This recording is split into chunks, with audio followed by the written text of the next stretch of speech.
Hey there, welcome back to another video. This time it is a review of the 1987 sequel, Beverly Hills Cop II. Now, this is, in my opinion, one of the most underrated sequels out there. I think this is right up there with RoboCop 2, Predator 2, when it comes to underappreciated, undervalued sequels. I do not understand why this doesn't have a good reputation. I don't understand why there are so many people that don't like this movie. I don't get why this is considered to be so much worse than the first film. I can understand why people don't like this as much as the first film, but I don't understand the criticisms that say that it's multiple steps down from the first movie, um, or that it's not even close to the quality of the first. I definitely don't get the claims that this is worse than Beverly Hills Cop 3. All I gotta say to that is to each their own. I definitely agree to disagree, and I don't really have a problem with anyone who has that opinion, but I definitely do not get it, and I don't understand why this is worse than Beverly Hills Cop 3. Um, but that's just me personally. This is a sequel that I saw years later. I think the first time I saw this was an edited version on Spike TV, and I really enjoyed it then. And then I checked it out on VHS and DVD later in its uncut form, and it became one of my favorites. I would say this and the first film are two of my all-time favorite action comedies, and definitely two of my favorite Eddie Murphy movies. These are probably one and two. These are tied for the top spot when it comes to my favorite Eddie Murphy films. Yeah, I think this is on par with and every bit as fun, entertaining, and hilarious as the first movie. And I think there are some elements with Beverly Hills Cop 2 that are even a improvement over the first film. For instance, the action sequences in this film to me are better and more consistent in terms of their quality than the first film. But there's so many things that work in the first film, and so many of the same things that work in this movie that overall that evens out. And I honestly put these films on the same level. I can't really say one is better than the other. I like them both equally, but that's just me personally. But anyway, Beverly Hills Cop 2 is directed by Tony Scott, who you might be familiar with. He's directed a ton of movies, a ton of popular big movies, Top Gun, even more underrated affair later in his career. But of course, for the most part, a lot of people remember him as the Top Gun guy. I definitely do because I grew up with Top Gun and I used to watch that VHS all the time. I listened to the soundtrack on cassette, on repeat. Top Gun is another one of my favorite films.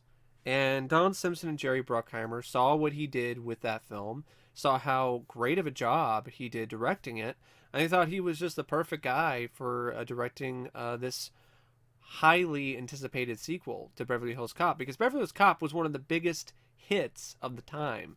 I mean, the movie made millions of dollars. It like doubled, tripled, possibly even quadrupled its budget. It was an enormous box office success. It was the second highest grossing movie of 1984. It was huge. So, this was a really anticipated sequel.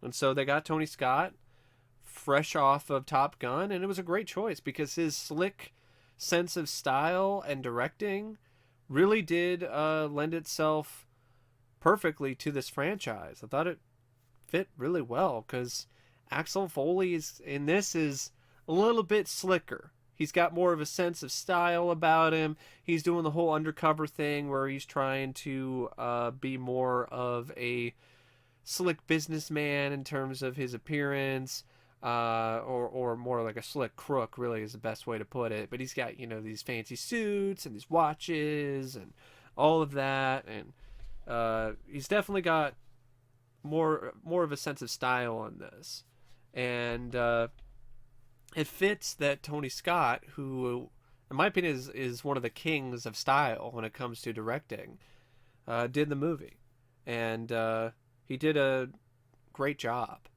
and it's one of his best directorial efforts, if you ask me. If I can even say the word directorial. But anyway, yeah, I thought he was just great.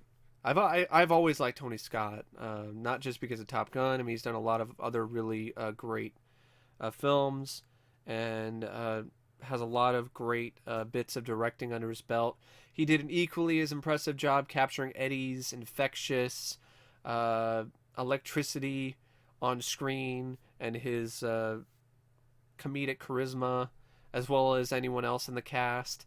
And he already proved that he was a really excellent action director. That was something that he was genuinely amazing at, and I think he did another amazing job with the action sequences in this film. And the screenplay by Larry Ferguson and Warren Scarron, honestly think it's a good screenplay. It's a good script. Now, most of the dialogue, most of the hilarious scenes, most of the back and forth between Eddie Murphy, Judge Reinhold, and John Ashton was more than likely improvised. Um, and that's a big part of why the first film worked as well as it did. So it made sense to keep that in the sequel. But what I liked about the script and what I feel really did work quite well is how the script has Axel get back to Beverly Hills. Yes, it does involve a cliche where a friend of the lead character in a franchise, especially if they're a cop, they get shot. Their friend gets shot, and that's why they decide to go back to wherever and get revenge. But this script does it a little differently. Instead of killing off Bogomil, which they easily could have done,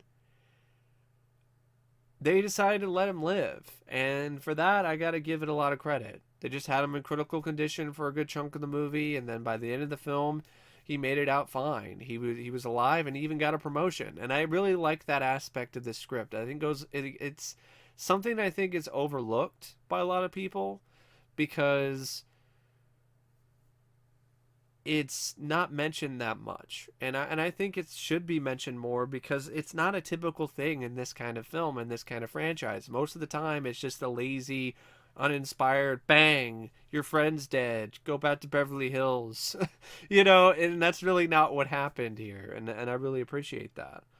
Um, Also, I thought the Alphabet Gang, I thought the whole Alphabet Crimes that was a clever thing, and I also really liked the fact that there was this dynamic between the two villains. So, and that was interesting, and that was I thought was genuinely compelling in a lot of different ways, despite how simple it is. I mean, you have Jürgen Prochnow and you have Brigitte Nielsen. So, and you also have Dean Stockwell. So you have like this trio of villains with different personalities and different looks and appearances, and I thought it all worked really well. It was a nice trio of bad guys, uh, and one bad girl. That's a big bitch. But anyway,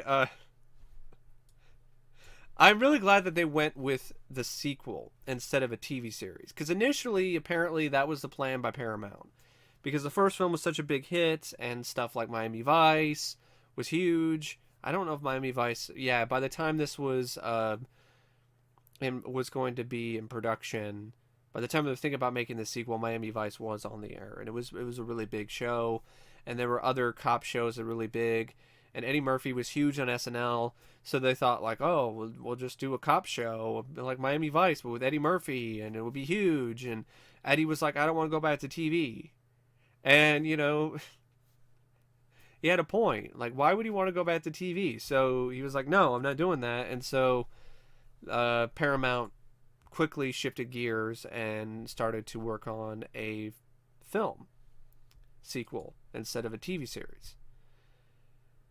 And just like the first film, you have the main cast of characters. You have the just wonderful chemistry between all three.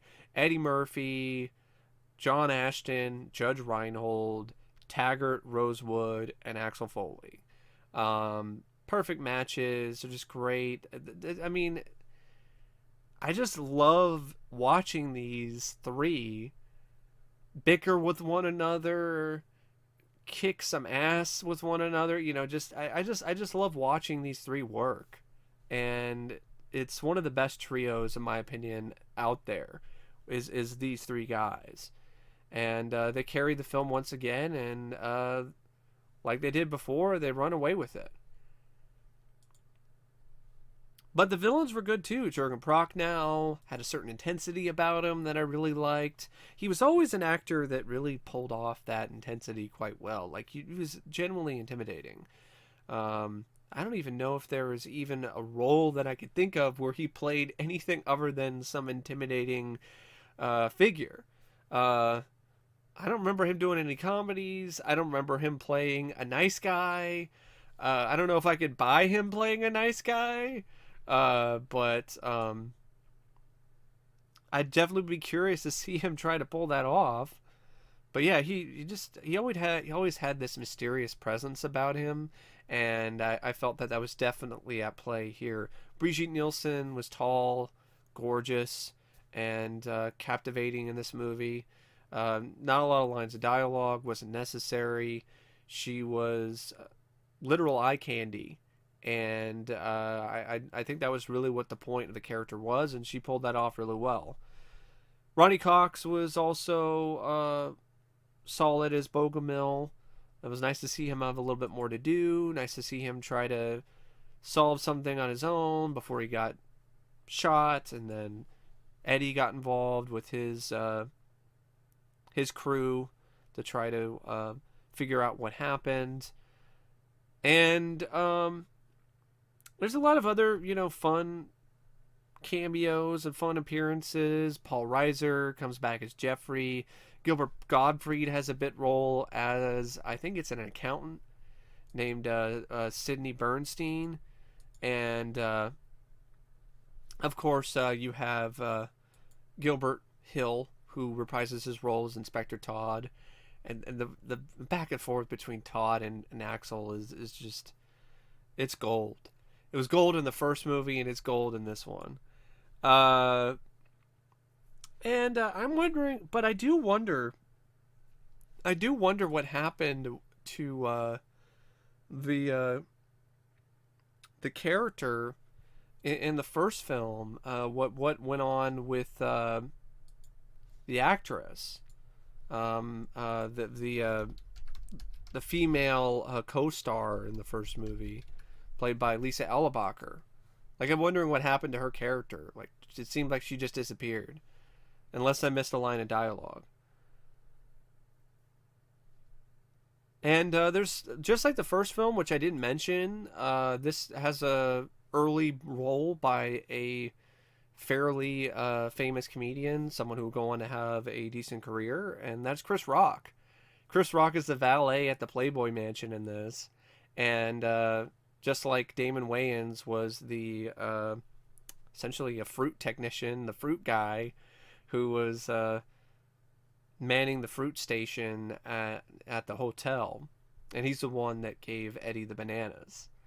Um, so that's a fun little thing, that both of these movies had early roles for comedians who would go on to have their own careers that would be uh, pretty profitable and pretty well known.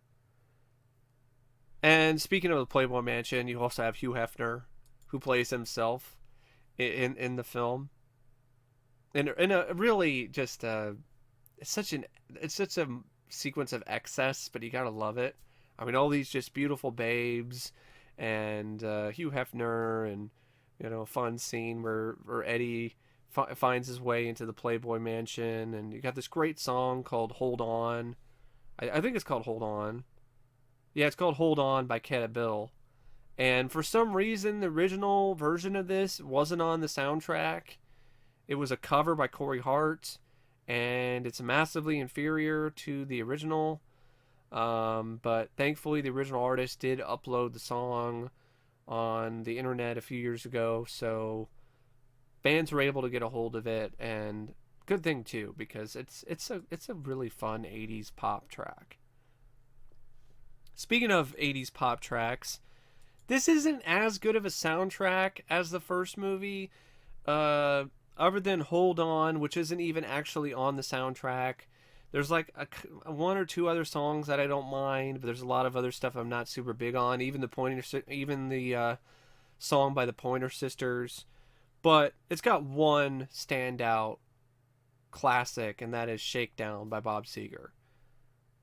Just a great song. Shake down, break down, take down. Everybody walks into the crowded line. Shake down, break down. You're busted. I probably got the lyrics mixed up there. There's probably more takedown in there, but yeah, it's one of Bob Seger's best songs, if you ask me. It's a really great song. It's great to hear it in a great movie.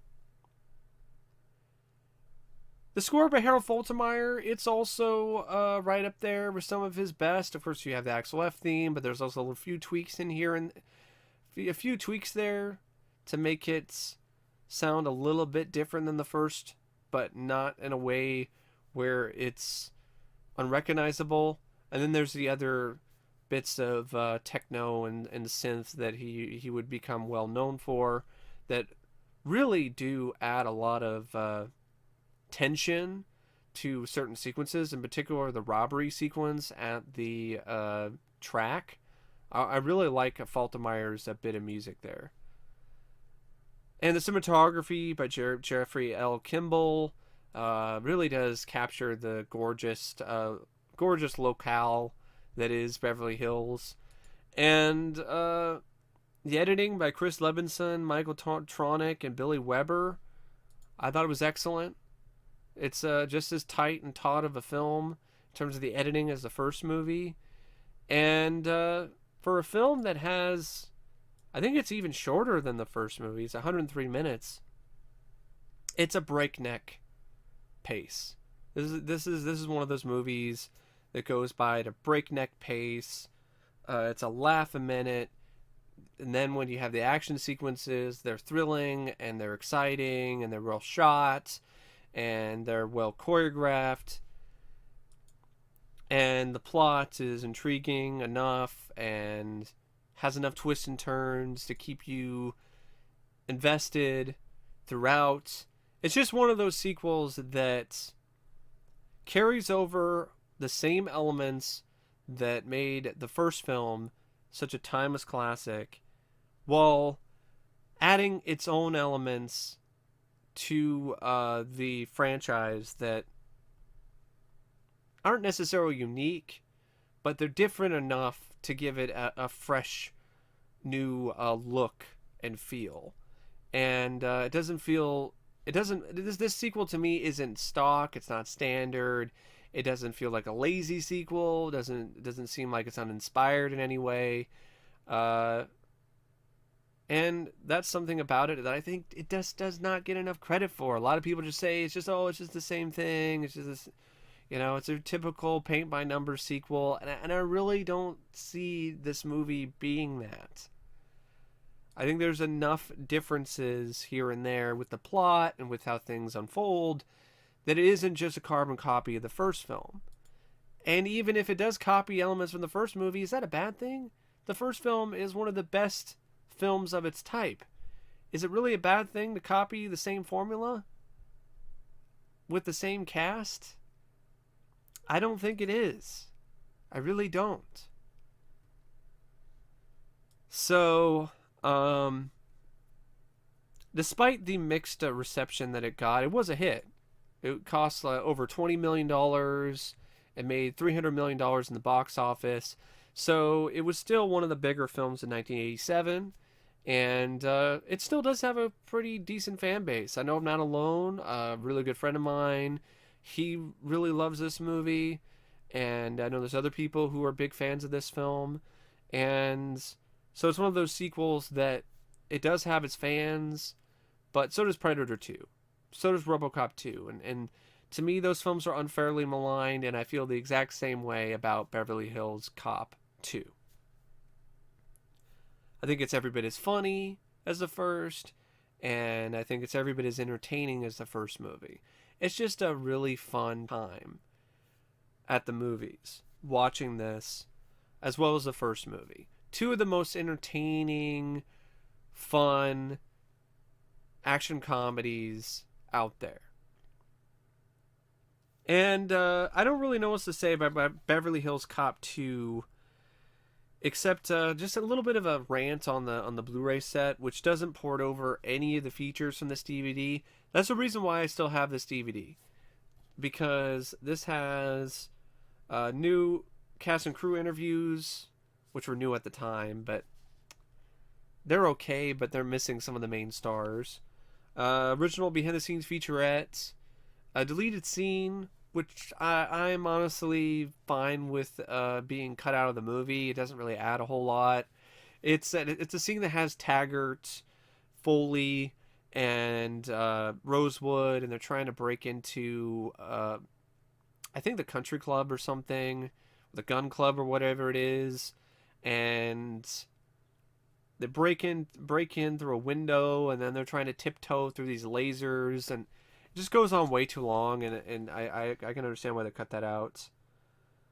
And it also has the Shakedown music video, as well as the trailer. But the Blu-ray in the most recent trilogy box set, none of the same features, not even a trailer, bare bones. And that's honestly, I mean, you can't even port over the same features. That's bullshit. Also, I would have loved to have heard from Eddie Murphy, a new interview with him on this movie. Apparently, there was a point in time where he didn't like this, and he thought the Beverly Hills Cop 3 was a million times better. But now he's sobered up, and he's realized that that's ridiculous. So he has openly said many times that, you know, Beverly Hills Cop 3 is not a million times better, and I think he's kind of warmed up to this one a little bit. And it's just a shame that there isn't more new interviews with some of the cast and crew in regards to this movie. I know you can't get Tony Scott because he passed away, and that's what really sucks too, is there's no commentary. Like, you couldn't get Tony Scott to do a commentary track before he passed away.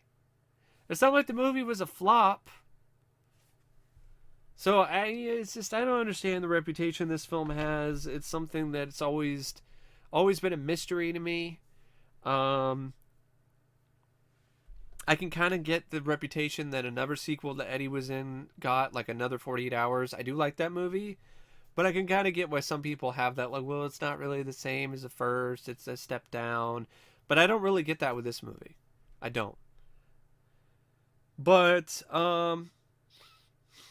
yeah, I don't really know what else to say about Beverly Hills Cop 2, except if I were to rate it out of 5 stars, it gets 5 out of 5 stars. It gets 2 thumbs up.